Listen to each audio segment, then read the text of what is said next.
বিশ্বৰ পৰিৱেশ দিৱস 5 জুন। প্ৰতি বছৰে গোটেই বিশ্বতে পালন কৰে এই দিৱস।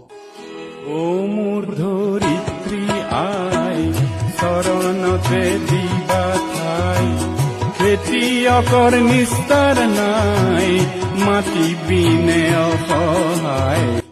ইয়াৰ মূল লক্ষ্য হৈছে বিশ্ববাসীক পৰিৱেশৰ প্ৰতি সজাগ কৰি তোলা আৰু সকলো মানুহকে পৰিৱেশ সংৰক্ষণ কৰি পৃথিৱী সুস্থিৰ কৰি ৰখা। আজি গেলাবিলৰ উদ্যোগী যুৱক ভাৰত বৰাৰ প্ৰচেষ্টাত দৈয়াং নদী দলঙৰ দুই কাষে কৃষ্ণচূড়া আৰু আজাৰ গছৰ পুলি ৰোপণ কৰে। ধৰিত্ৰীক সেউজীয়া কৰি তোলা প্ৰয়াসেৰে বন বিভাগৰ কৰ্মচাৰীও তেওঁক যথোপযোগ্যৰে সহায় কৰে। গছ থাকিলেহে মানুহ থাকিব। আজিৰ এই অনুষ্ঠানত বৰপথাৰৰ খণ্ড বন বিষয়া ৰাজীৱ কাকতি, স্থানীয় সাংবাদিক, ছাত্ৰ ছাত্ৰীয়ে মিলি গছপুলি ৰোপণ কৰে। পৰিৱেশ সেউজীয়া কৰিব বুলি তেওঁলোকে প্ৰচেষ্টা হাতত লয়।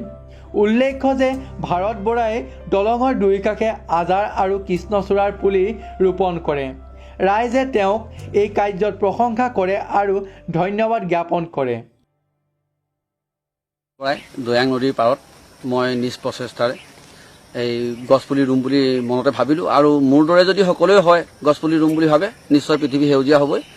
আৰু মোৰ নিজৰ প্ৰচেষ্টাৰে আৰু নিজৰ ঘৰতে মই নিজেই নিজৰ খৰচতে এইবিলাক কাম কৰিছোঁ, আৰু মোক বৰপথাৰ খণ্ড আঞ্চলিক বিষয়াই মোক যথেষ্ট সহায় কৰিলে। কৃষ্ণচূড়া পুলি ভাবিছোঁ ৰুম বুলি 100, আৰু মই 1000 পুলি 1000 ৰুম বুলি ভাবিছোঁ, আৰু মই ইতিমধ্যে ৰুই আছোঁ আৰু মই হাতে কামে লাগি। আজি 5 জুন বিশ্ব পৰিৱেশ দিৱস।